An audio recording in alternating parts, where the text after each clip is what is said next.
Kita akan membaca Injil Yohanes pasal 15 ayat 14 sampai dengan 15 yang demikian. Kamu adalah sahabatku, jikalau kamu berbuat apa yang kuperintahkan kepadamu. Aku tidak menyebut kamu lagi hamba, sebab hamba tidak tahu apa yang diperbuat oleh tuannya. Tetapi aku menyebut kamu sahabat, karena aku telah memberitahukan kepada kamu segala sesuatu yang telah kudengar dari Bapakku. Amin. Saudara-saudara, menjelang peringatan Natal yang nanti akan jatuh pada tanggal 24 Desember setiap tahunnya. Sekarang ini kita masih berada dalam minggu penantian Natal, minggu-minggu Advent. Nah, saudara-saudara, apa makna kita menyambut Natal sebenarnya? Natal itu berasal dari bahasa Latin, natalis, yang artinya lahir. Dalam bahasa Arab, milad. Makanya di dalam bahasa Arab, perayaan Natal itu adalah Idul Milad. Setiap tahun kita memperingati Natal adalah lahirnya Yesus Kristus, atau dalam bahasa Arab disebut Isa Al-Masih. Nah, saudara-saudara, ayat ini membimbing kita dalam pemahaman yang menarik. Hari ini kita mendengar berita yang luar biasa bahwa Tuhan telah menjadikan kita sahabat.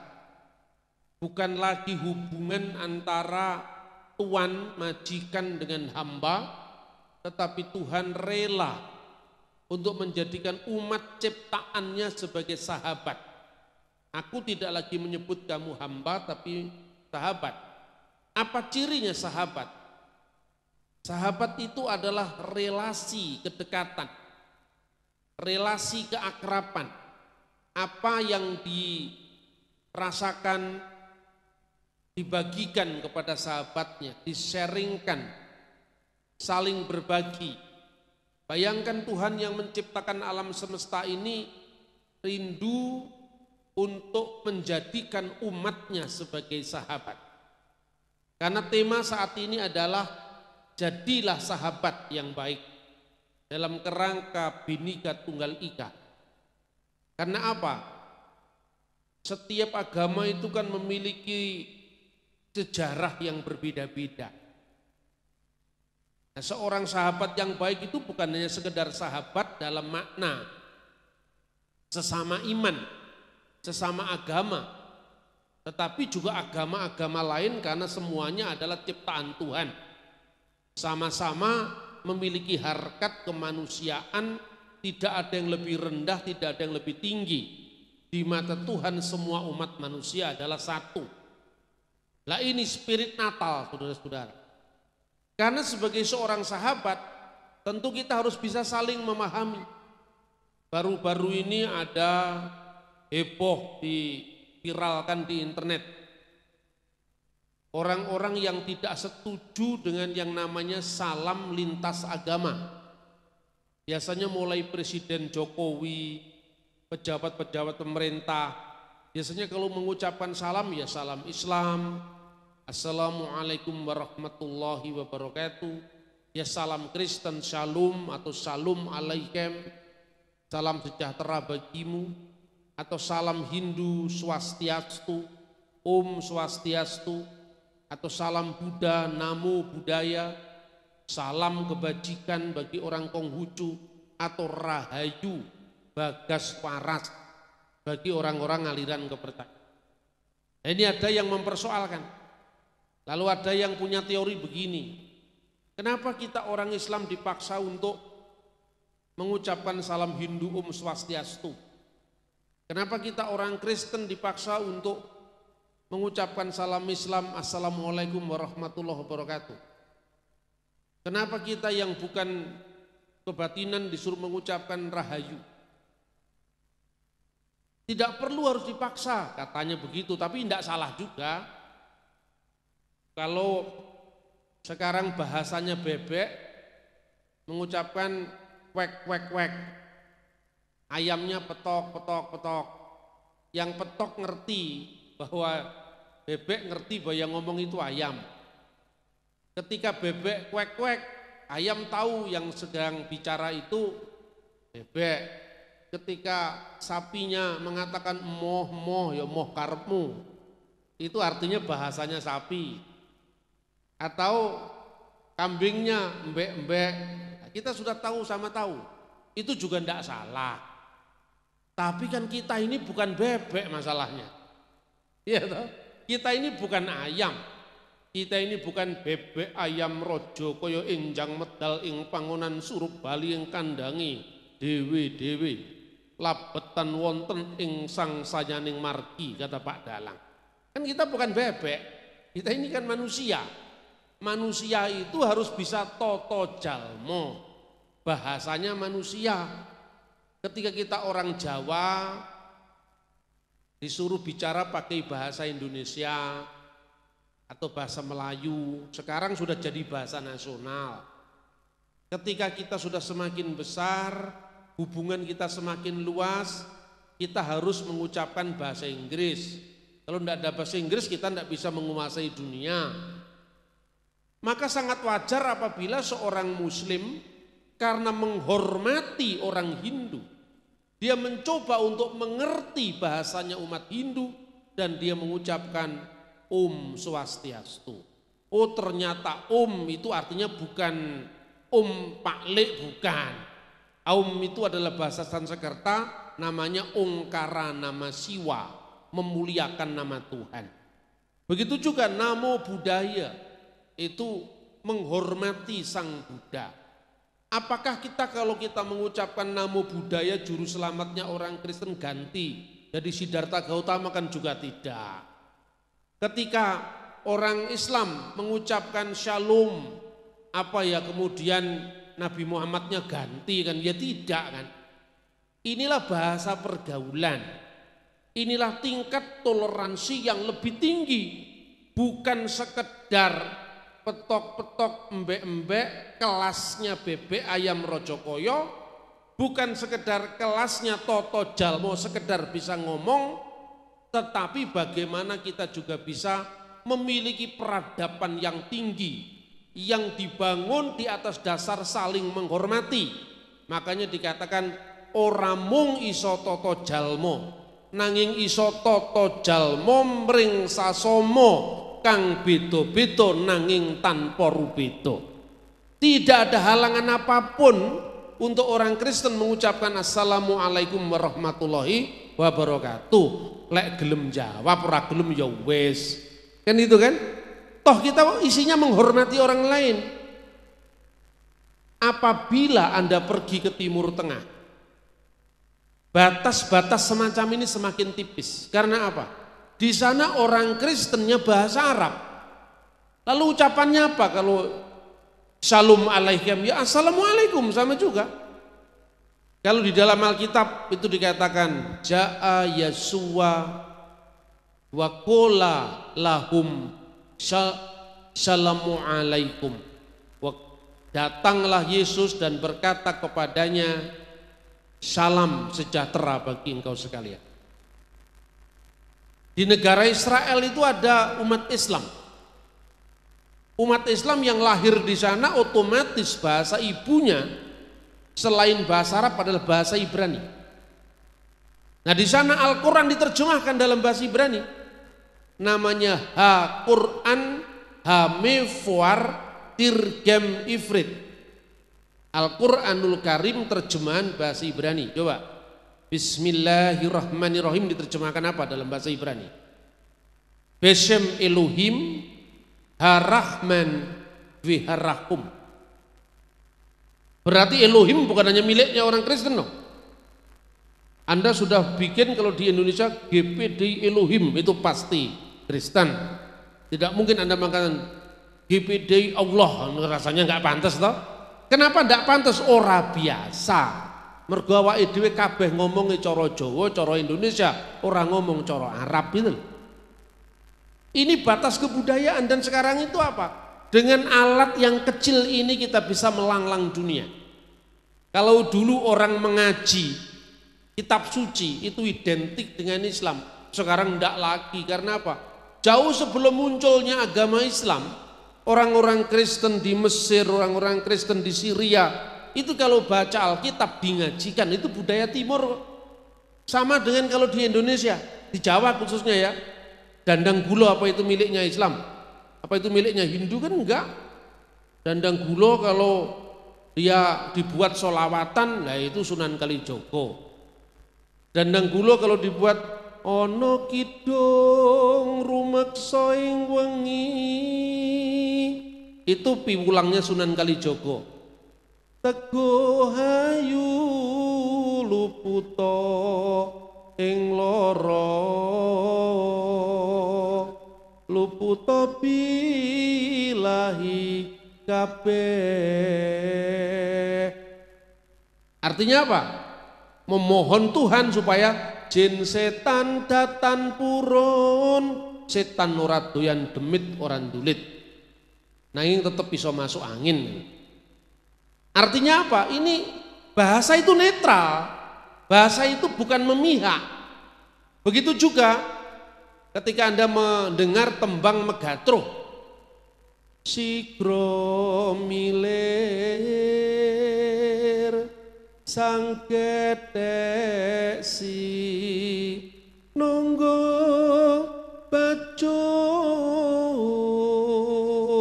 Joko Tingkir, ya kan, Sultan Hadiwijaya.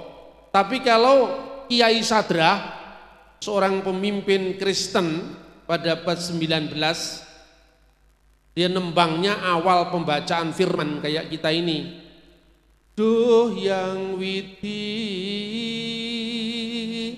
kawula saos syukur. Nah itu Kristen, karena ada ing asmane Gusti Yesus dan seterusnya. Begitu juga di Timur Tengah. Kenapa orang Indonesia itu jadi usil, gampang sekali tersinggung? Karena orang roh persoalannya. Ya perhatikan, Anda klik saja di HP ini, buka Google, Anda tulis reciting the Shema in Hebrew. Reciting, jangan reading. Kalau reading itu cuma dibaca biasa. Ayat Alkitab misalnya, Shema Yisrael Adonai Elohenu Adonai Echad. Dengarkanlah wahai Israel, Tuhan Allah kita, Tuhan itu esa. Itu reading Bible.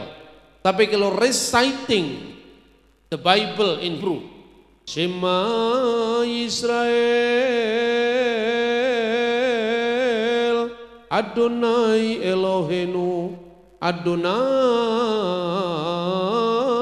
Echad. Coba bandingkan. Ayyalah sholah, kan mirip tuh? Kenapa mirip Pak? Apa yo ora oleh mirip? Wong padha-padha di Timur Tengah. Apa orang Kristen tidak boleh mirip sama orang Islam karena sama-sama di Dampit? Ayo sekarang, woi kok ngomong ngono Pak, ora oleh Pak. Iki Islam, iki basane duduk wong Islam tok, basane duduk wong Kristen tok. Kabeh wong Jawa ning iki ngomongi sugeng enjang, ora enek good morning kan gitu kan? Makanya bingung begitu Anda membaca salamnya malaikat menurut Al-Quran itu assalamualaikum. Tetapi di dalam Al-Quran bahasa Ibrani shalom alaikum sama. Waktu malaikat mengucapkan salam kepada para gembala di padang Efrata, ketika memberitakan kelahiran Yesus Kristus sang juru selamat, dia mengucapkan salam. Bahasa Arabnya juga salam, bahasa Ibrani shalom, bahasa Suryani bahasanya Yesus, bahasa Aramaik selama amkun, shalom alaikum, assalamu alaikum, itu sama. Terus apa yang diucapkan oleh malaikat di dalam Lukas pasal 2 ayat 14? Kemuliaan bagi Allah di tempat yang maha tinggi dan damai di bumi, salam di bumi. Makanya setiap nyanyi salam, salam, salam juga kan juga gak diucapkan Shalom, shalom, ada yang salum, ada yang salam, namanya bahasa. Bahasa itu serumpun. Tidak ada telepon merek Kristen, telepon merek Islam, tidak ada. Beras merek Hindu, beras merek Islam, tidak ada. Wong agama kok malah jadi unsur memisah-misahkan kita hanya karena bahasa. Agama harus membawa persatuan. Kata Bung Karno, jikalau engkau orang Hindu, jangan jadi orang India. Jikalau engkau menjadi orang Kristen, jangan jadi Yahudi. Jikalau engkau menjadi orang Muslim, jangan jadi orang Arab. Tetap jadi orang Indonesia dengan kekasan Bhinneka Tunggal Ika. Nah itu saudara-saudara. Jadi orang Indonesia itu harus membawa contoh tentang kerukunan, tentang toleransi satu sama lain. Saya baru memberi kuliah di IAIN Salatiga minggu yang lalu. Jadi saya baru pulang dari Salatiga, kemudian saya ada seminar di GKJ di Jogja. Dari IAIN saya ke Kristen, dari ke Kristen balik lagi sekarang ke Kristen. GPDI Wonokoyo. Apa yang saya rasakan di sana? Setiap orang sebetulnya rindu untuk mendengar nyanyian perdamaian. Makanya nyanyian perdamaian yang disuarakan malaikat adalah Gloria in excelsis Deo et in terra pac hominibus bunai voluntatis.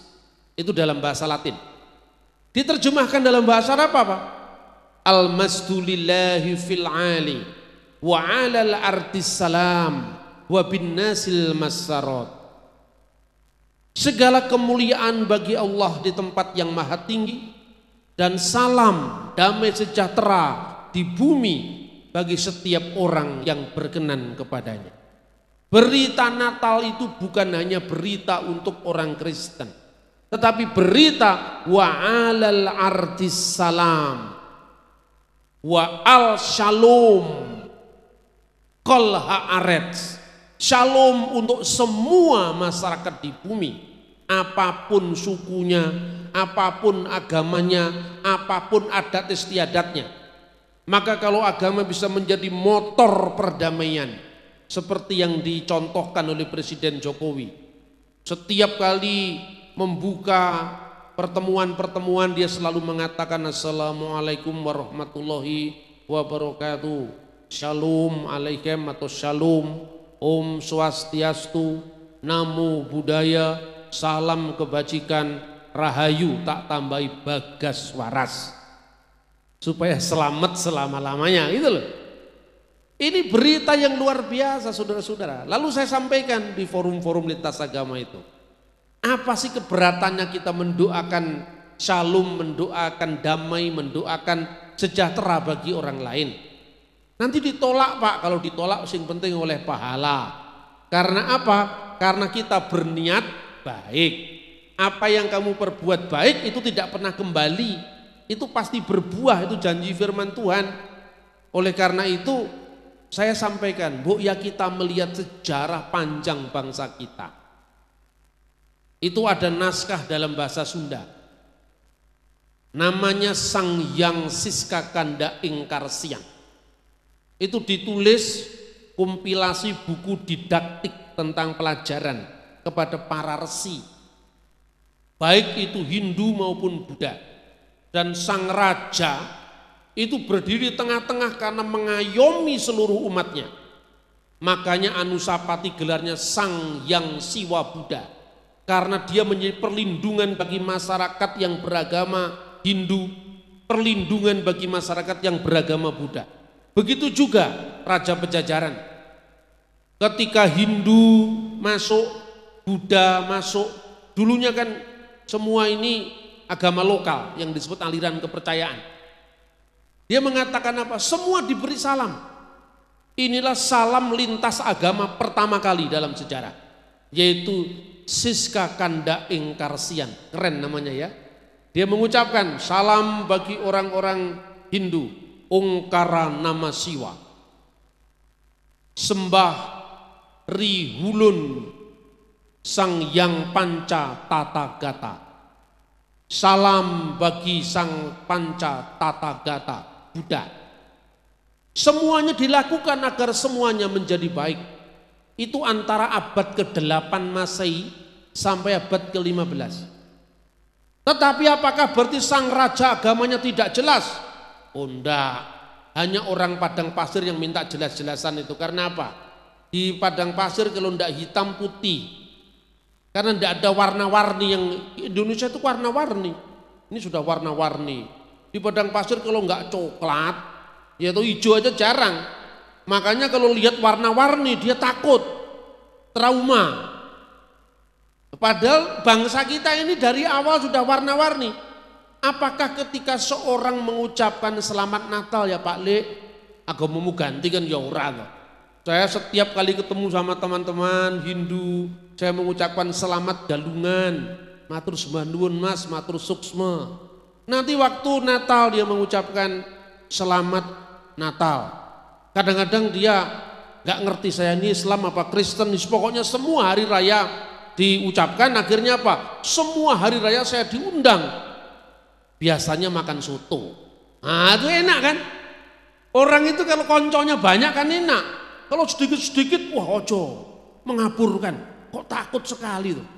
Setiap orang nganggep pilihannya yang paling cocok, paling bagus, enggak apa-apa, itu asasi. Anda mengatakan istrimu yang paling cantik, ya itu bagus. Tapi tidak perlu Anda bawa birang, bawa pedang. Your attention please, woro-woro. Sing sopo orang ngakoni yen ing salumaing bumi sakuruping langit ora ana wong wedok sing ngayu kejaba saka bojoku. Tak bacok sampean, lah itu baru pelanggaran hukum. Boleh orang Islam mengatakan al-Islam yu'la wala yu'la ilaih, monggo dia Islam. Yang Kristen mengatakan Yohanes 14 ayat 6, ya silahkan mau Kristen, tapi saling menghormati yang lain. Tapi ingat ya, ketika kita mengucapkan selamat Natal, kalau di Timur Tengah keren sekali. Id milad said kulu am wa antum bi khair. Itu bahasa Arab itu. Id milad said itu selamat hari Natal. Ya. Kulu am wa antum bi khair. Kullu am, setiap tahun, sepanjang tahun. Wa antum, dan kamu sekalian bi khair, selalu dalam keadaan baik. Itu Syekh Al-Azhar bicara begitu kepada patriark gereja ortodok Koptik di Mesir. Itu Presiden Mahmud Abbas yang Islam selalu Natalan di gereja Bethlehem mengucapkan pada sahabat-sahabat muslimnya. Nanti pada saat perayaan besar Islam, yang Kristen juga mengucapkan selamat yang seperti itu. Ini Arab loh. Masa kita lebih Arab ketimbang orang Arab? Yang Arabnya aja tidak pernah mengharamkan selamat Natal, selamat Waisak, nggak pernah kok. Coba Anda lihat pergi ke Dubai, pergi ke Amman, pergi ke Damaskus, di setiap airport, di jalan-jalan tuh bisa mengucapkan selamat Natal, selamat tahun baru. Itu biasa, hanya kita aja nggak terbiasa. Begitu nggak, ini loh, Raja Salman saja nggak ada masalah mengucapkan selamat. Pedoman kita bukan Raja Salman. Ya wis kalau ngono ya karep-karepmu lah. Yang penting orang ngebong omahe tanggamu ora apa-apa. Radikalisme adalah musuh negara sepanjang zaman. Radikalisme itu muncul karena apa? Karena paham yang sepihak, tidak pernah belajar kok karo wong liya. Tidak pernah belajar terhadap yang lain. Kalaupun dia punya toleransinya hanya setingkat bebek ayam rojokoyo tadi. Mbek-mbek, meong-meong, petok-petok, hanya itu. Ora iso toto jalmo. Kalau kita ini bisa toto jalmo gitu. Kita ini apa namanya? Jalmo limpat seperapat tamat. Kalau orang yang tidak toleran itu apa? Jalmo limpat seperapat minggat melayu dhisik, karena apa? Kaget dengan keberagaman. Padahal kalau orang Indonesia kaget dengan kebajemuan, berhenti jadi orang Indonesia. Itu di Eropa sama Timur Tengah masih perang salib, saudara-saudara. Kita sudah punya Bhinneka Tunggal Ika Tanhana Dharma Mangkruwa. Ungkapan Bhinneka Tunggal Ika ini kurang N1. Bhinneka Tunggal Ika, berbeda-beda adalah itu. Tunggal Ika, yang tunggal adalah itu.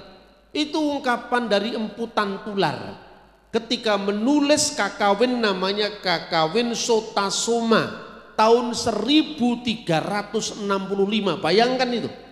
1365 itu masih perang salib loh di Timur Tengah. Masih gegeran di sana, yang Islam bunuh Kristen, yang Kristen bunuh Islam. Lah di sini sudah Bhinneka Tunggal Ika Tanhana Dharma Mangrua. Berbeda-beda tetapi satu, tidak ada kebenaran yang mendua. Berbeda-beda tetapi satu, apapun suku kita, apapun agama kita, apapun aliran kita, tetapi kita satu.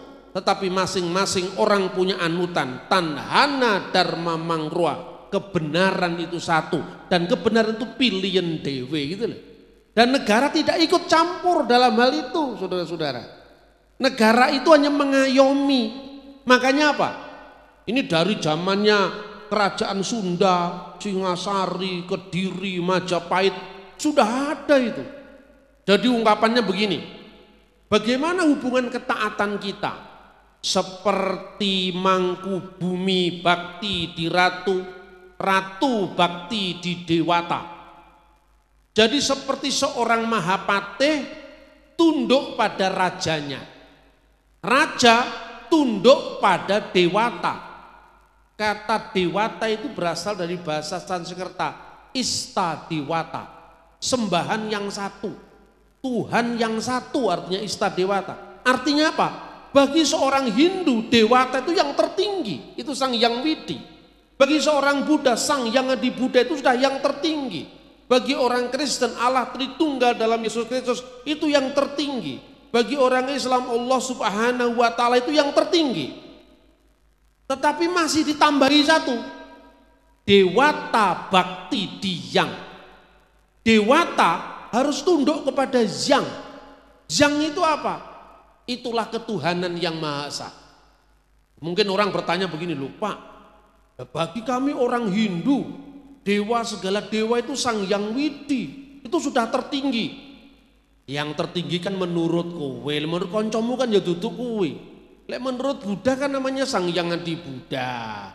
Menurut Islam namanya Allah. Menurut Kristen namanya Allah Tritunggal dalam Yesus Kristus. Kan gitu kan? Berarti apa? Tinggi bener itu kan tergantung masing-masing yang milih.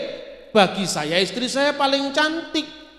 Bagi orang lain, istrinya Pak Bambang kurang cantik, ya karepmu aku gak oleh mengamuk. Bojomu sing paling ayu kok. Kanggumu, lek kangguku kan ya ora. Gitu loh saudara-saudara. Jadi ini penting, makanya berdasarkan pemahaman yang seperti itu, negara memiliki satu ideologi yang kuat yang menaungi perbedaan masing-masing yang dianggap benar tadi. Bagi orang Muslim, silakan engkau melakukan tuntunan-tuntunan menurut kitab suci Al-Quran, kata Bung Karno.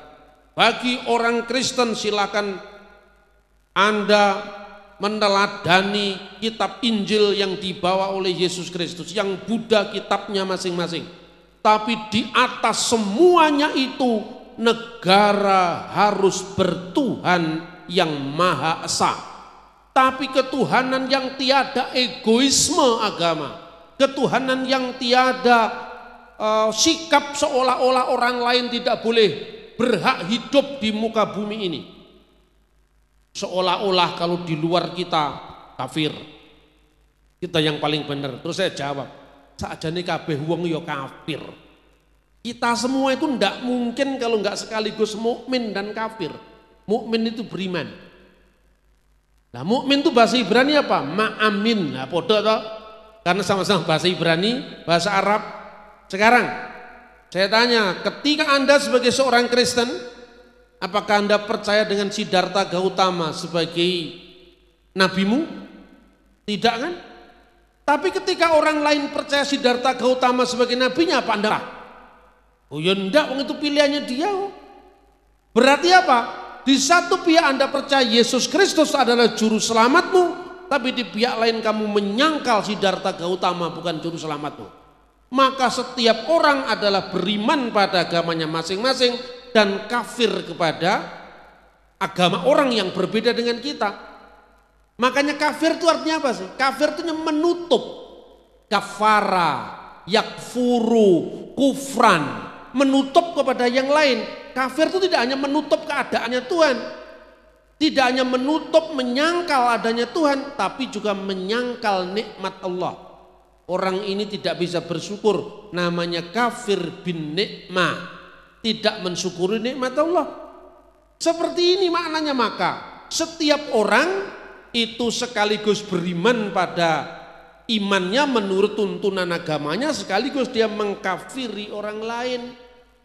Mengkafiri bukan haknya orang lain, beda dengan kita, konsepnya kita tolak. Makanya mari kita saling bersalaman dan mengatakan sama-sama iman Pak, sama-sama kafir, sama-sama iman, sama-sama kafir. Jangan marah kalau disebut kafir.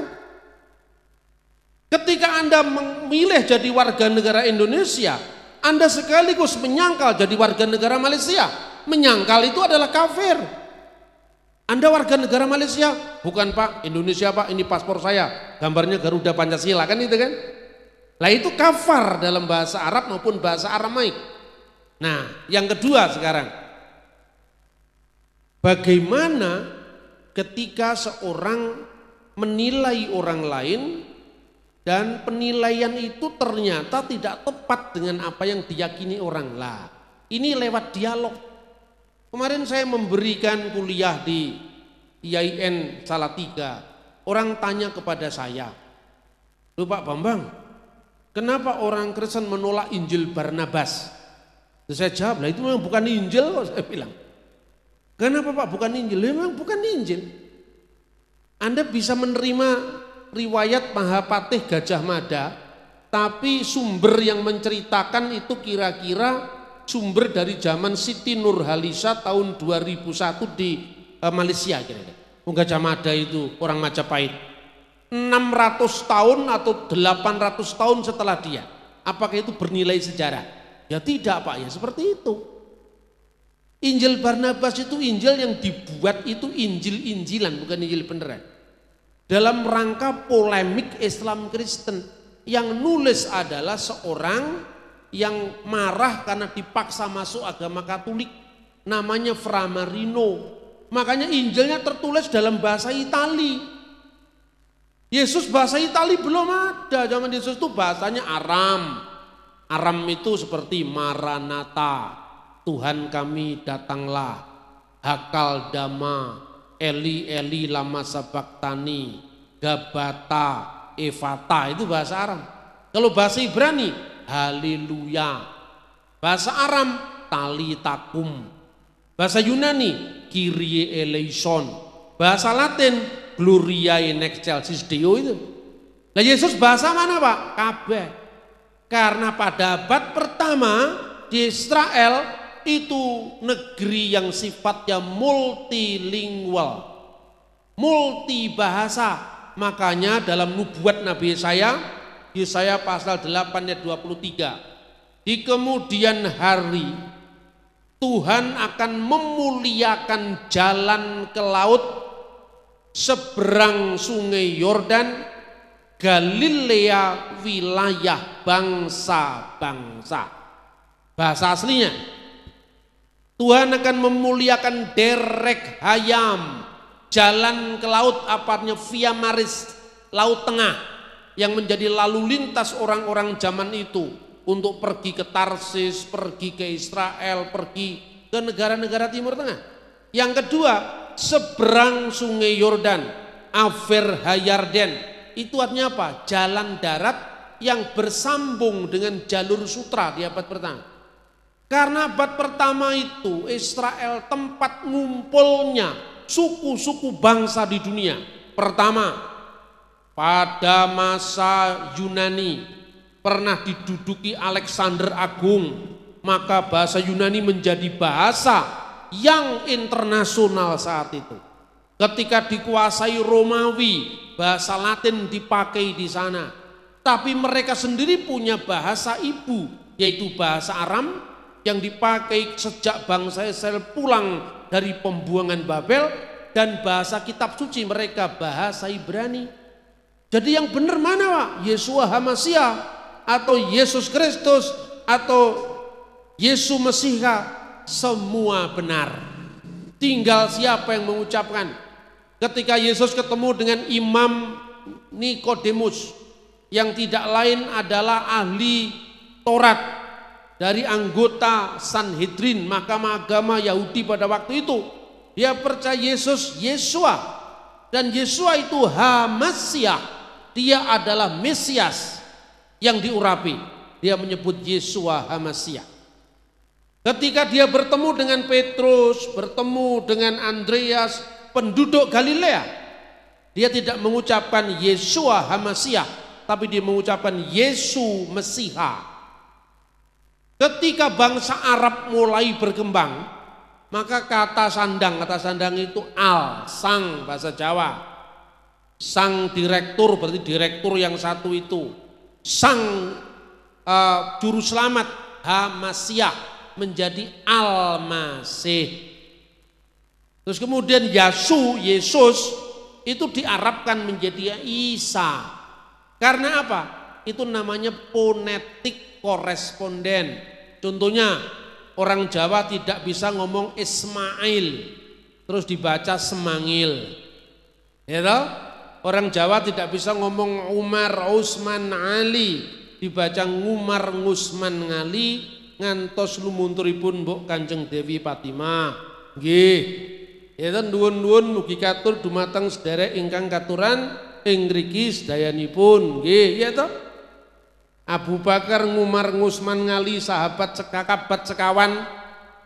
Dia tidak bisa ngomong misalnya kata-kata Ismar dibaca Semar.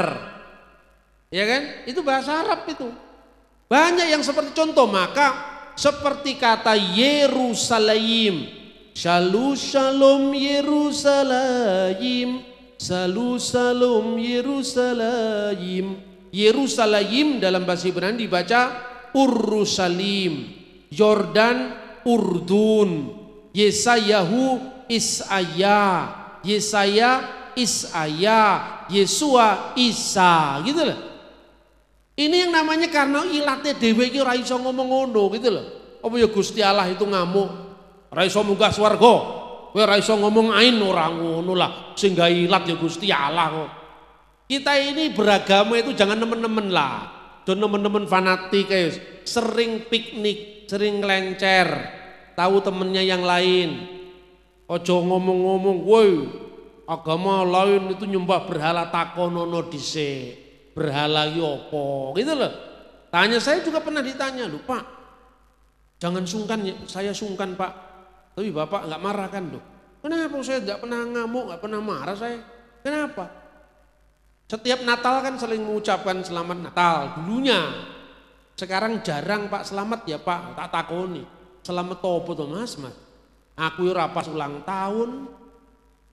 Aku yo ora oleh rezeki mendadak. Oleh apa aku? Pokoknya selamat, ayo selamat topo sik lah. Kalau ndak mau jawab, ajak minum kopi dia. Dik selamat topo sik. Kami enggak boleh mesti marahi kowe ora oleh sapa. Gurumu sapa tak paranani gurumu sekarang. Kuwi kurang maca gurumu itu. Kowe wedi ngomong selamat Natal to? Ulang tahun bahasa Arabnya apa ayo? Milad, Pak. Milad kemudian dia latinkan jadi apa? Dies Natalis. Lah kowe kuliah tulisnya kok Dies Natalis Universitas Negeri Malang. Kuwi nyilih Kristen ora oleh kuwi. Karena kuwi Natalis kok. Kenapa bukan Dies Maulud ayo sekarang? Kan rusak.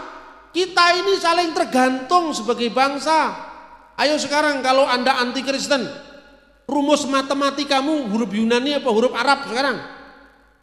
Lambda, beta, ya toh? Huruf Yunani enggak iso diganti.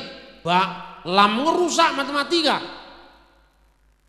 Ini maka kita ini mesti sering ngelencer, dolan mojo kalah karo pitik lah. Pitik iso bondinti kok. Masa kita tidak mau ngelencer itu loh. Terus saya beri contoh. Bukti bahwa negara kita itu negeri yang beragam saling menghormati. Woconen Pancasila. Kok bisa, Pak? Sekarang kita buktikan. 26 kata dalam Pancasila itu bukti bahwa kita ini minjem dari Sanskerta, Arab, Yunani, Latin. Terus kita tidak akan mungkin apabila kita tidak saling meminjam dalam bahasa. Bingung kita. Ada orang mengatakan gini, jangan mengucapkan selamat hari Minggu Pak, itu kristenisasi. Loh, kok bisa? Minggu itu Domingo, artinya hari Tuhan, Tuhan Allah Yesus Kristus. Jangan mengucapkan itu, itu ya kurang piknik pisan. Anda tahu, koran-koran zaman Belanda, salah satunya yang merintis koran Indonesia itu adalah Raden Mas Adi Suryo. Itu tokoh pers nasional yang mendapatkan penghargaan sebagai Bapak Pers Indonesia di zaman Presiden SBY. Dia perintis koran berbahasa Indonesia pertama, bahasa Melayu pertama, namanya Pemberita Betawi. Terus ditulis di situ, Mingguan Pemberita Betawi. Ini orang Indonesia asli, orang Jawa itu. Namanya Raden Mas Tirto Adi Suryo, orang Indonesia itu. Salah satu tokoh Syarikat Dagang Islam dan salah satu anggota Budi Utomo. Kenapa kok harinya bukan Ahad Pak? Kenapa Minggu? Ini kristenisasi. Moco dhisik Mas. Tirto Adi Suryo itu Muslim. Yang memperkenalkan kata mingguan itu Tirto Adi Suryo. Itu tahun 1910 itu. Jadi kalau sekarang hari dalam seminggu itu berapa? 7 Pak. Nah sekarang lek minggu kok tolak, kok ganti akad, lek seminggu terus jadi apa? Ayo kan bingung toh? Sepekan Pak ora, pekan iki 5. Dinten pitu pekenan gangsal bujeng jejeg damel njejegi sing gada kriya boten kan itu kan? Pekenan itu gangsal. Maka kalau Anda melihat kalender zaman Majapahit ada Dwiworo, Triworo, Caturworo, Poncoworo, baru yang terakhir Saptawara, itu baru 7. Makanya kita ini kalender ganti-ganti kita juga nggak tahu. Kita hanya mengkritik karena kurang pengetahuan. Makanya kemudian baca kembali sekarang contohnya Pancasila itu. Ada orang yang paling berhak katanya sila pertama itu tidak berlaku untuk orang Kristen, tidak berlaku untuk orang Hindu. Sekarang saya tanya, ketuhanan itu bahasa apa itu? Bahasa Arab? Bukan, itu asli bahasa Melayu. Kean dan kata Tuhan. Yang bahasa apa? Indonesia. Maha bahasa Sanskerta. Malah nggak ada Arabnya, nggak ada Yunaninya, yang ada Sanskerta. Maha itu artinya agung. Maha itu artinya besar, makanya ada Mahabharat. Nah, Barata yang agung, iya toh? Maha itu luar biasa, agung, besar. Esa itu bahasa Sanskerta bukan, bahasa Arab bukan keilahian yang maha ahad atau maha wahid enggak, keilahian yang maha esa. Esa itu bahasa Dayak, esa itu bahasa Rote. Makanya asa 2 telu, esa 2 telu. Itu bahasa Austronesia kuno. Artinya apa? Bangsa ini sudah jalan ribuan tahun kita persoalkan. Yang kedua, kemanusiaan. Yuk sekarang, manusia itu bahasa Arab? Bukan. Bahasa Ibrani, yang sok Kristen bahasa Ibrani, yang sok Arab bahasa Arab? Bukan. Bahasa apa? Manusia, bahasa Sanskerta dul. Manusia itu asalnya dari kata manu dan satarupa. Itu Adam dan Hawanya umat Hindu. Jadi kata manusia itu nyileh kita ini, pinjem dari bahasa Sanskerta. Sang Hyang Manu, manusia pertama. Istrinya namanya Satarupa, dari Manu dan Satarupa manusia, jamaknya manusyo. Terus kemudian kita terjemahkan, hei manusia, hormati ibumu, kata Nyomai Rama. Iya toh? Hei manusia, ya ayuhan nas, wahai manusia. Nas bahasa Arab itu manusia, diterjemahkan wahai manusia. Kenapa dengan wahai nas, orang yang ngerti? Atau wahai insan, kurang pantas. Tapi wahai manusia lazim dipakai. Itu bahasa Hindu. Tapi apa sekarang kalau orang mengatakan manusia jadi Hindu? Kan tidak. Yang adil dan beradab, adil adalah wal adab, itu bahasa Arab. Jadi itu sumbangan bahasa Arab. Ketiga, persatuan Melayu Indonesia asli. Indonesia itu bahasa Yunani. Indos, Hindia, Nesos, pulau-pulau di lautan Hindia. Indonesios itu bahasa apa? Yunani. Bahasanya kitab suci Injil. Ayo sekarang, kan saling meminjam kan? Kristen nyilih Islam, Islam nyilih Kristen, Islam Kristen nyilih Hindu, Hindu nyilih Buddha. Duka, bahasa apa? Bahasa Pali, bahasanya Hindu. Cinta, bahasa Pali. Dilarang jatuh cinta karena itu bahasa Pali, bahasanya kitab Tipitaka. Terus diganti apa? Wuyung. Nah, itu enggak ada yang ngerti. Bener enggak? Kacau kita ini, mental bangsa kita ini sedang rusak. Karena apa? Radikalisme, fanatisme agama. Karena apa? Anak-anak kita nanti tidak bisa menghirup alam yang bhinneka tunggal ika. Alam yang saling menghormati satu sama lain. Sekarang menjadi pengap, saling menuduh, saling mengutuk, saling merasa diri punya hak di negeri tercinta ini. Saudara-saudara, ini semangat Natal. Belum lagi kalau musyawarah itu masih panjang lah. Itu sessionnya seminar Pancasila kalau itu. Sekarang kita kembali pada teks kitab suci kita. Kekristenan adalah berita anugerah bagi setiap bangsa di muka bumi. Bukan hanya miliknya orang barat, bukan hanya miliknya orang Israel, tapi miliknya bangsa-bangsa. Hari ini telah lahir bagimu Kristus Tuhan di kota Daud. Maka banyak orang berpikir ketika engkau sedang salah paham, how to understand a misunderstanding. Bagaimana kita paham ketika orang menyalahpahami kita? Lebih baik tanyakan kepada yang bersangkutan. Jangan mengembangkan karikatur-karikatur terhadap agama lain. Misalnya mengatakan begini, yang Kristen menuduh yang Islam menuduh yang Hindu menuduh yang Buddha, yang Islam menuduh yang Kristen. Biasanya itu rawan. Tetapi saya itu punya prinsip jangan ada dusta di antara kita.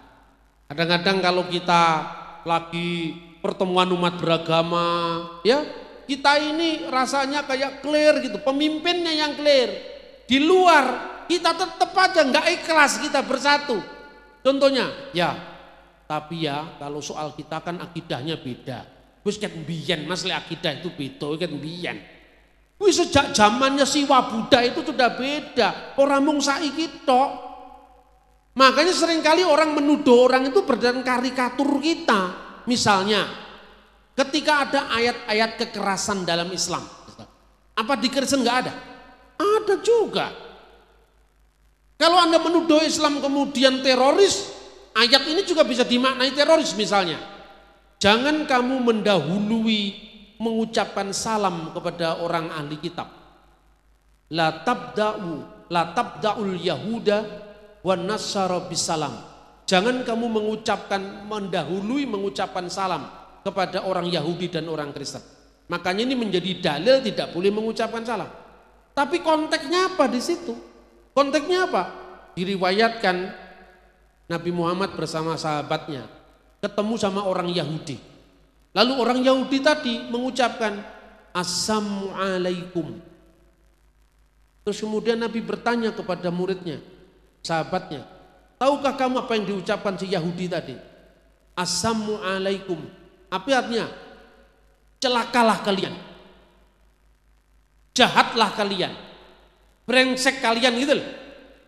Nabi menjawab apa? Jawablah wa'alaikum saja, tidak usah salam. Karena dia ngomong asam kok bukan salam. Kalau orang Jawa asem gue, ganti aja. Gitu loh. Konteksnya ada. Di Alkitab juga ada. 2 Yohanes pasal 1 ayat 10 sampai 11. Jangan kamu mengucapkan salam kepada mereka. Padahal Yesus mengatakan, jikalau kamu memberikan salammu hanya kepada orang-orang yang sesama kamu, apa bedanya kamu dengan orang lain? Ucapkanlah salammu kepada setiap orang. Tetapi cintamu hanya untuk seorang, kan itu kan? Jadi tidak salah menebar kebaikan. Ayat ini punya konteks, punya latar belakang sejarah, tidak bisa dipukul rata. Ketika orang mengatakan pada zamannya Rasul Yohanes itu ada, ini latar belakang kenapa di dalam 2 Yohanes pasal 1 ayat 10 sampai 11 itu dilarang mengucapkan salam kepada orang-orang yang jahat itu tadi. Karena apa? Umat Kristen sedang dalam penganiayaan yang luar biasa dari Kaisar Roma yang begitu bengisnya. Ini ngerogoti dari dalam. Sekte ini namanya sekte Gnostik, dipimpin oleh Kerintus. Yohanes bersikap tegas karena apa? Di tengah-tengah kita dianiaya, masa dia merusak moralitas Kristen dari dalam gitu. Tapi kalau sekarang kan ya enggak ada urusannya dengan Gus Dur, enggak ada urusannya dengan NU, semua itu koncone dhewe kok. Buktinya apa? Nah itu kalau selamatan diater-ateri itu kan artinya apa? Eling karo koncone, lek aku wareg koncoku kudu wareg. Kan itu kan? Kalau saya sehat, teman saya juga sehat, kan itu lah. Ini kehidupan berbangsa. Tapi kita akidahnya beda, Pak. Ket mbiyen iki wis beda. Ora usah dipersoalkan, sejak dulu sudah berbeda. Tapi takono jojongku malah kleru. Contohnya begini. Laqad kafara alladziina qalu innallaha salisu salasa.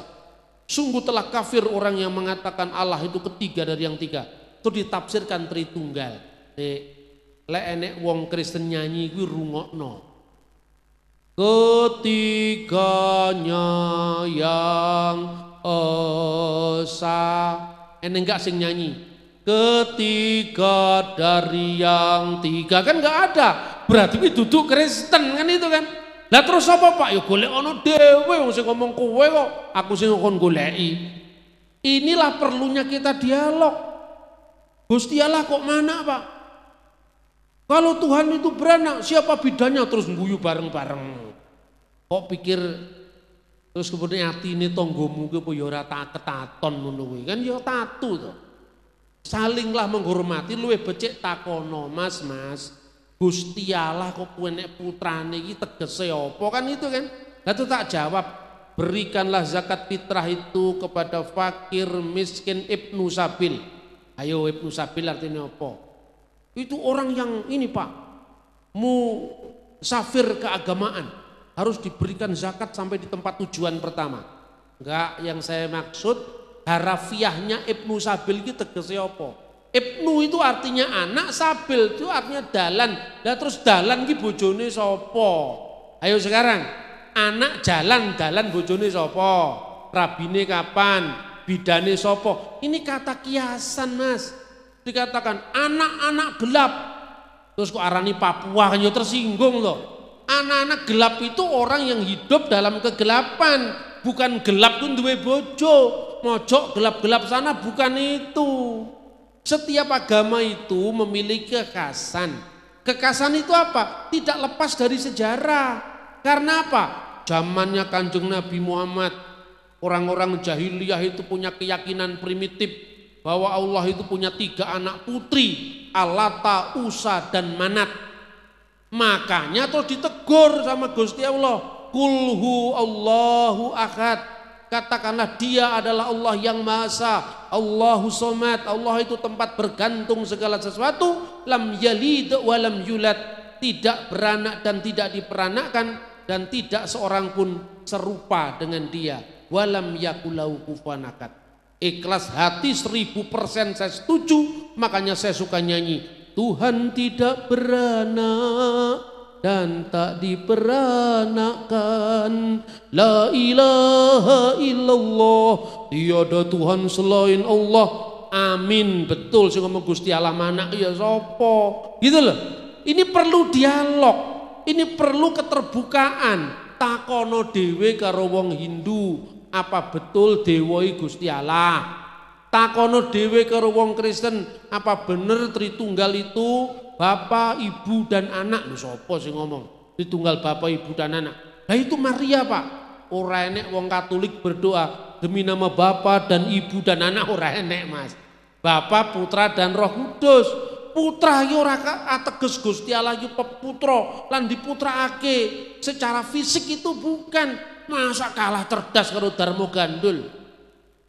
Darmo Gandul aturira arep Darmo Gandul bertanya pada gurunya, sopan sekali. Nopo to kang sinebut agama srani puniku tegese, apakah yang disebut agama srani itu? Karena wong Jawa senengane otak-atik matuk, Gusti baguse ngati. Srani sarananing wong ngabekti. Terus dijawab, Ki kalam wati pitutur tegese srani puniki sarananing manembah mring Allah satu, jalan orang menyembah kepada Allah yang sejati. Mula Kanjeng Nabi Isa, itulah sebabnya Kanjeng Nabi Isa sinebut putraning Allah sejati tan nganggo nyembah brahala gung. Artinya apa saudara-saudara? Coba terbayang enggak? Darmo Gandul nulis abad 19. Punya pemikiran jauh lebih maju ketimbang kita di abad 21 sing senengane ngrasani tanggane sing beda agama. Sing tugase ngrasani tanggane mergo saka salame beda. Bangsa ini lebih primitif dari zaman dulu. Saya waktu SMP saudara-saudara teringat dengan pelajaran bahasa Indonesia. Pernahkah Bapak Ibu mengingat seorang penyair pujangga baru namanya Amir Hamzah? Lahir tahun 1911, meninggal 1946. Di dalam salah satu karyanya, Amir Hamzah itu menulis Bhagavad Gita. Itu kitab suci orang Hindu yang sering dikutip oleh Bung Karno. Karmani ewadi karasti mapalesu kedacana. Berjuanglah, berjuanglah tanpa menghitung akibatnya bagimu. Karmani wadika rasti mapali suke dacana. Kalau orang India gitu nyanyinya. Itu dari kitab Hindu, diterjemahkan seorang Muslim, seorang pujangga pujangga baru. Tidak pernah ada orang nyinyir Amir Hamzah agamanya tidak jelas, sudah murtad, sudah kafir, nggak ada. Itu tahun 1940-an coba. Tidak hanya itu, Amir Hamzah menerjemahkan Sirul Asar Sulaiman, kitab Kidung Agung, bagian dari kitab Perjanjian Lama ini. Berarti apa? Langit kebangsaan kita ini semakin menyempit, semakin pengap, semakin intoleran, semakin tidak hormat kepada perbedaan. Padahal kita lupa pada sumpahnya nenek moyang kita. Bhinneka Tunggal Ika, berbeda-beda tetapi satu. Natal mengembalikan kita pada rel sebenarnya, pada toleransi, pada penghormatan akan perbedaan, bahkan ketika kita disalahpahami. 1 Petrus pasal 3 15-16. Tetapi siap sedialah segala waktu untuk memberikan pertanggungan jawab tentang pengharapan yang ada padamu. Tetapi haruslah dengan lemah lembut dan dengan hormat, termasuk hormat terhadap perbedaan, dan dengan hati nurani yang murni, supaya orang yang memfitnah kamu karena hidupmu yang saleh di dalam Kristus menjadi malu karena fitnahan mereka itu. Saya pun saudara, ini terakhir saya sampaikan, ketika orang salah menilai iman saya juga tidak ingin mempermalukan dia di depan umum, tidak. Saya paham apa yang dikatakan oleh nenek moyang kita. Kita harus menang tanpa ngasorake, ngeluruk tanpa bolo, degdoyo tanpa aji, menang tanpa ngasorake, mangan tanpa sego sing diabet. Nah itu enggak ada itu tambahan. Karena apa? Ketika orang salah paham itu kesempatan untuk kita membina hubungan yang baik. Satu contoh. Kowe aja maca kitabe wong Kristen, Mas. Kenapa? Kitabe ora enek sing asli. Makanya kan terjemahan kabeh. Nah, ini kurang ke toko buku itu. Cari di lembaga Alkitab Ibrani Indonesia untuk Perjanjian Lama sudah terbit, sudah lama sekali puluhan tahun yang lalu. Alkitab Yunani Indonesia lebih lama lagi. Jadi ada. Tapi kenapa Pak orang Kristen kok tidak terbiasa dengan bahasa aslinya? Ini tak ceritani. Orang Kristen itu kitab sucinya mulai dari zaman kitab Taurat Nabi Musa. Ditulis kira-kira tahun 1400 sebelum Masehi. Sampai Risalah Yohana, surat-surat Rasul Yohanes. Itu ditulis sebelum kematiannya tahun 90 Masehi. 1400 sebelum Masehi sampai 90 Masehi. Hampir 1500 tahun. Kira-kira zamannya Nabi Musa ada bulan Agustus apa tidak? Belum ada. Zaman Nabi Musa ada Januari, Februari, Maret, April. Wong kita yang punya kalender itu aja kita lupa sejarahnya. Kenapa bulan Desember itu artinya Desem 10? Kok sekarang jadi bulan ke-12? Praruh aku Pak.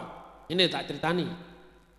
Kalender kita itu dimulai 21 April tahun 753 sebelum Masehi. Kalender kita ini. 21 April Pak. Yo, rohmu mengradenga jengkartini tok loh. 21 April. Kalender kita ini, kalender matahari ini loh. Dimulai 21 April 753 sebelum Masehi. Siapa yang menciptakan? Raja Roma pertama sebelum kekaisaran. Namanya Romulus. Makanya kerajaannya disebut Roma. Bulan pertama di Timur Tengah selalu ditandai dengan bulan musim semi, yaitu bulan Maret. Kalau di Babel, sekarang Irak, Nisan. Makanya bulan-bulannya cuma 10 pertama kali. Ini urutannya dengan Natalan, ya. Apa itu pertama? Maris, bulan pertama. Aparilis, musim semi artinya. Juni. Terus kemudian Sektilis, belum. Juli itu kapan? Nanti Julius Kaisar yang mengadakan itu. Sektilis, Quintilis, September, Oktober, November, Desember. 10 cuma. Desem itu 10, Novem itu 9, Okto itu 8. Ketika yang namanya Julius Kaisar bertakhta menjadi Kaisar Roma, kalendernya kacau balau. Kenapa kalendernya kacau balau? Nah, peredaran matahari, peredaran bumi mengelilingi matahari, ini 364 hari atau 365 kalau pasca Bisat, 4 tahun sekali. Bulannya cuma 10, jumlah harinya 31. 31 dikali 10 cuma 310. Setiap bulan bergeser loh. Musim semi kok jatuh pada bulan Mei. Masih cocok. Loh kok jatuh bulan Agustus sudah musim panas? Gak cocok. Dirubah kalender itu. Kalendernya diubah apa? Dimasukkan 2 bulan pertama. Yaitu Januari dan Februari. Januari itu dari dewa Janus. Dewa Janus itu mukanya satu ke depan, satu ke belakang. Simbol masa lalu dan masa depan. Itu loh. Tidak usah mengatakan jangan perayaan tahun baruan karena itu dewa Janus keliru mana. Iya toh? Ojo nggih trompet itu dewa Janus. Sekarang bahasa mana di dunia yang tidak terpengaruh dengan yang lain? Agamamu Islam namanya Ahmad Suryawan. Suryayu dewane wong Hindu ayo. Balekno saiki gantinen Sam karena matahari. Kayak jeneng Chandra Setiawan gantinen Komar. Karena bulan itu bukan Chandra tapi Komar itu loh. Mbok ya jangan fanatik. Terus Anda bikin bakso muslim 100% halal. Kabeh bak itu haram karena bak itu bahasa Tionghoa artinya babi coba. Bener nggak? Kita ini kacau balau karena apa? Kita nggak ngerti bahasa asing, kita nggak ngerti sejarah. Akibatnya kita hantam kromoisme. Semua dianggap kafir, semua dianggap salah. Katanya Cak Nun, kue zaman Nabi ora nek pesawat loh Mas. Zaman Nabi ora nek pesawat lah, kowe lek munggah gaji mbrangkang kok saiki. Pesawate gaenane wong kafir kok. Mari saudara-saudara kita disadarkan sebagai bangsa, jangan kita menilai orang lain dari keterbatasan kita. Ya otomatis di zaman Musa belum ada bulan Januari. Sampai itu ada lagunya, Januari, Januari yang indah. Itu setelah ada bulan Januari. Tapi kalau Anda mengatakan jangan pakai Januari karena Januari nama dewa. Di Syria nama bulan Januari itu Kanun Asani ora Januari. Bulan Desember Kanun Al-Awal. Ayo sekarang. Jenenge bulan ini beda-beda. Baru tahun 500-an Paus menyuruh seorang matematikawan namanya Dionysius Exiguus disuruh bikin kalender. Karena apa? Orang Kristen teraniaya, orang Kristen dibunuh, diadu dengan singa itu pada masa penganiayaan. Ketika lepas dari penganiayaan, maka dibikinlah pertanda. Tahun ini namanya Anno Domini, tahun Gusti kita Yesus. Disebut tahun Masehi karena Masehi bahasa Arab itu Al-Masihiyun, orang-orang Kristen. Ini tahun Kristen. Dihitung kapan? Sejak Yesus Kristus. Pertanyaannya, kok enggak 25 Desember Pak? Kok 1 Januari? Baca sejarah lagi. Julius Africanus hidup pada abad ketiga. Dia seorang ahli geografi. Dia seorang ahli astronomi. Dia juga seorang penulis sejarah gereja. Dia mengatakan apa? Yesus Kristus yang dilahirkan itu tahun 215 kira-kira. Yesus Kristus yang dilahirkan pro octo kalandon Januarion, 8 hari sebelum Januari.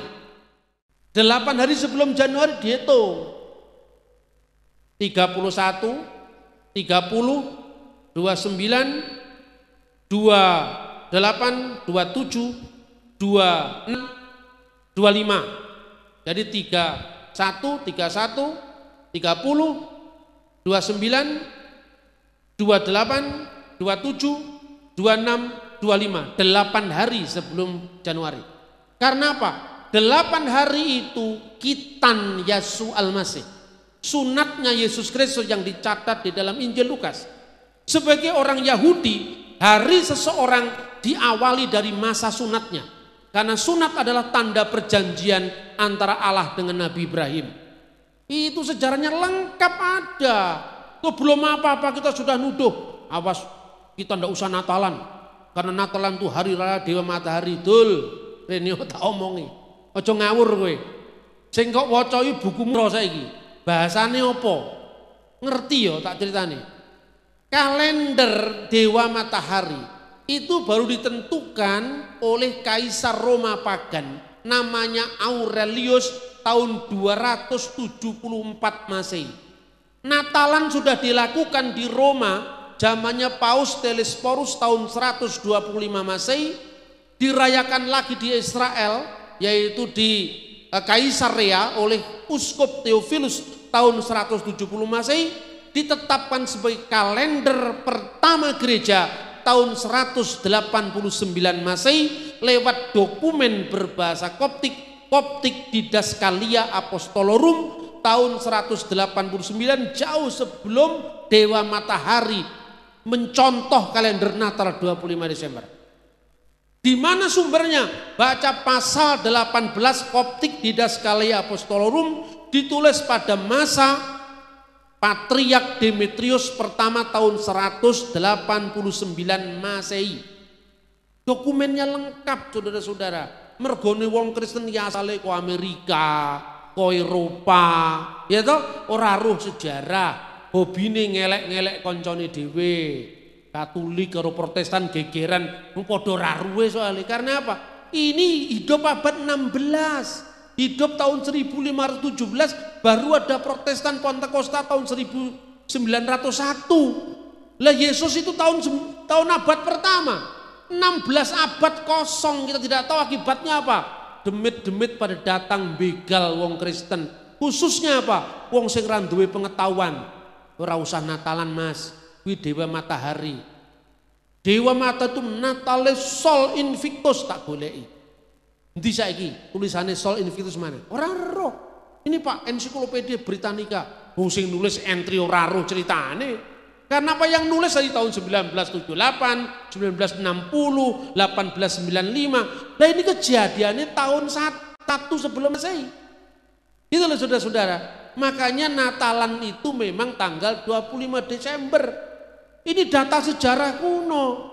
Pertanyaannya sekarang, Desember kan musim dingin Pak. Apa ada gembala yang menggembalakan dombanya di padang? Ora roh Israel kalau ngomong gitu. Rohmu mek Eropa. Karena apa? Bulan Desember di Bethlehem itu hawanya hangat. Tidak sama dengan Eropa. Era percorono dewe. Melu aku tanggal 19 Desember. Saya nanti akan jadi pembimbing. Bayar tapi. Ya toh? Bethlehem itu suhunya antara 8 derajat Celcius sampai 15 derajat. 8 derajat itu belum ada salju kecuali di bawah 0 derajat. Kalaupun ada salju di Israel biasanya di bulan Desember akhir itu di Bukit Hermon, tidak di Bethlehem. Terus yang disebut padang gembala itu bukan padang gembala biasa. Itu padang gembala namanya Migdal Eder. Terletak 10 mil dari perjalanan Yerusalem menuju ke Migdal Eder. Itu tempat para kawanan domba Bait Allah menggembalakan dombanya untuk persiapan korban di Bait Allah. Bukan gembala biasa kayak di Australia, di Amerika itu tidak. Makanya arkeologi, ilmu purbakala itu penting untuk memahami Alkitab. Saya sudah bicara panjang lebar ke sana kemari ke sana.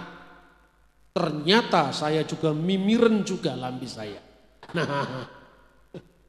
oleh karena itu tanpa mengurangi hormat saya, apabila renungan Natal ini saya sudahi dulu, nanti misalnya ada waktu sembari saya minum dulu, nanti bisa bertanya.